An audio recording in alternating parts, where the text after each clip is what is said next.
Teacher talking sports, what it does, what do, how we live. And of course, it was yesterday where MLB's trade deadline passed 6 p.m. Eastern time. We saw a flurry of moves. So in this video, I'm going to name who I believe are the 10 best players that were traded at the deadline or near the deadline. So my cutoff is when Josh Naylor was traded to the Mariners. That happened on July 17th. So any trade July 24th. So any trade that happened after then could be included, and these their players could be on here.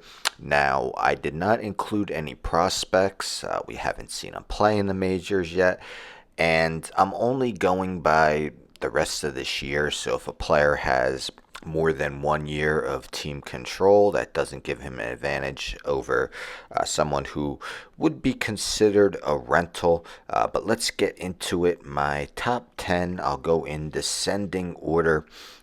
Starting with Tyler Rogers at 10th, traded to the New York Mets. I thought of including a couple relievers at this position. I went with the Submariner, 34 years old, but having one of his best seasons, if not his best. 1.80 ERA with the Giants, a 0.86 whip. He's someone who's not going to strike out a lot of batters, but he has 4 walks in 50 innings. Pretty incredible. He's also led the league in games pitched in 3 of the previous 5 years, so a guy you could count on frequently. He comes in at number 10-9. Let's go with Ramon Laureano of the San Diego Padres. And coming into this season, I never would have thought I would have included him, but what a season he's having with Baltimore, or was having with Baltimore. 290 batting average, 145 OPS plus, 15 homers, still playing excellent outfield. Came into the league in 2018, but 2018-2019 really looked like he could be a future star for the Athletics. Never quite lived up to that, but has really bounced back this year, and he's a great find for the San Diego Padres. 8th, a guy who was also included in that deal, Ryan O'Hearn, also with the Padres. O'Hearn, a first-time All-Star this year, has played really all over the outfield, well, right and left, first base, DH this year, but he's hit the ball really better than he ever has. 283 average, 837 OPS, 13 homers on the year. Now, his numbers have dropped a little bit since a really excellent start, but the Padres don't have that full-time DH. Gavin Sheets has been it often. Not that O'Hearn would be a full-time DH, but he's a nice player to have playing DH every so often, and first base as well. 7th, let's go with the aforementioned Josh Naylor, first baseman, joining the Seattle Mariners. Now Naylor, known as not having the greatest glove at first base, but he's definitely a very good hitter.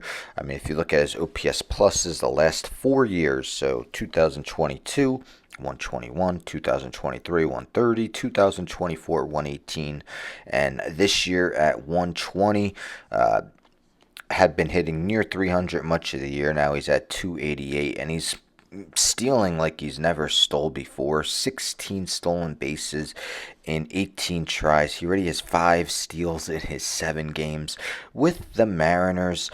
So Josh Naylor comes in at 7. 6, if I only go by this season, how he's performed, he wouldn't even be on here. But if I go with the totality of his career and the fact that he's going back to a team he's had so much success with, I think he's going to do some things. And that's Carlos Correa, 30 years old, of course, back with the Houston Astros, where he had so much success, including winning a World Series. Now, this year, he hasn't really been performing well. Just a 92 OPS plus and 7 homers in 337 at-bats. But, I mean, it was just 2024 where he had a 151 OPS plus and was a great hitter. 2023 was also an off year, but 2021, another very good year, actually led the AL in WAR that year, according to Baseball Reference. Now, Correa is expected to play third base, a position he hasn't played because Isaac Paredes is out for the year. Jeremy Pena will be coming off the IL soon, but I'm expecting Correa to improve on his numbers, joining his former team in the Houston Astros. Five, another guy who might be too high because he hasn't pitched yet this year. I'm talking about Shane Bieber, now with the Toronto Blue Jays. Now Bieber, 2020 AL Cy Young winner, has only started 2 games in the past 2 years, and that was the beginning of 2024 before undergoing Tommy John surgery. But he looked incredible in those 2 starts. 20 strikeouts to 1 walk in his 4 outings in the minors, 4 rehab starts.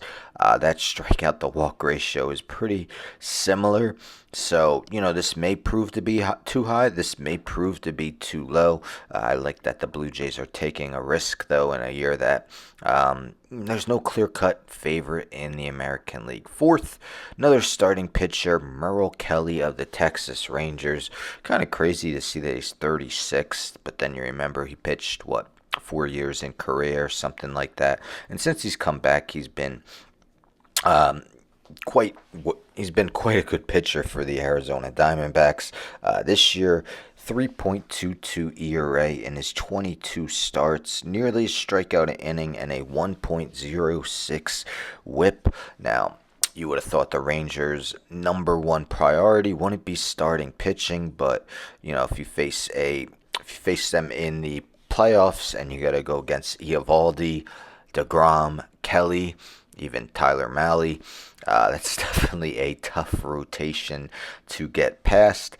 Number 3, and I'm actually going to go with 2 straight relief pitchers, but Yohan Duran, previously of the Minnesota Twins, now of the Philadelphia Phillies, has been one of the better closers in the league, really the past 3 years, and part of his first year in 2022 as well. This year, barely over a 2 ERA, striking out 9.7 per 9 innings. It was actually his lowest in his 4 years, but only giving up 1 homer as well in 49 1/3 innings. We know the Phillies desperately needed relief pitching.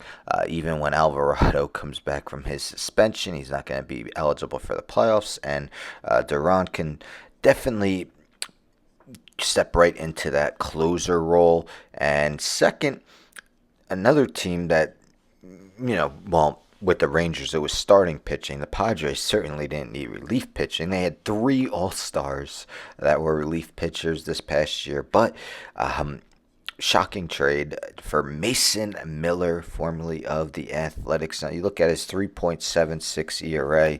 Wonder why he's this high. Well, that's been steadily dropping, and he's just pretty much unhittable when he's on. 13.9 strikeouts per 9 innings. That was 14.14 last year, 14.4 last year. 1.02 WHIP this year, under 1 the previous year. Giving up just 4.9 hits per 9 innings. The walk rate has increased a bit, but that's also a number that has been dropping in recent games. Mason Miller, a guy who actually made 6 starts his first year in the league, 2023, and the potential is there that they could eventually turn him into a starter, much like they did with Michael King. And number 1 on here is Eugenio Suarez of the Seattle Mariners. Quite the power hitter. 36 homers on the year for Eugenio, giving the Mariners quite the dynamic duo between him and Cal Raleigh. Raleigh has, I believe, 42. Suarez was leading the NL in RBIs when he got traded with 87 on the year. Now he's going to strike out a bunch for sure, but does that matter when he's hitting the ball with so much power? When he does connect, nearly a 900 OPS, 143 OPS plus on the year, was an all-star for the second time this year, 312 homers in his career. He's approaching 1,000 RBIs as well. So I went Suarez #1 on this list. Let me know in the comments whether you agree or disagree. Now, as I mentioned, there was a few relief pitchers I thought including at number 10. I went Rogers, but I could have went with maybe higher profile guys because they've been in that closer role, talking Ryan Helsley, David Bednar, even a Griffin Jacks, some hitters as well. I considered Harrison Bader, Willie Castro, Ryan McMahon. Those are just a few of the guys I considered as well. But yes, very eventful trade deadline. Maybe not a lot of like superstar players dealt, but I'm sure by the time we see the World Series winner, we'll see someone who that team acquired play a role in them winning it all. Anyhow, don't forget to subscribe. Tell a friend, tell a friend, tell a friend to subscribe. Like the video, share the video, hit the bell for notification. I'm out.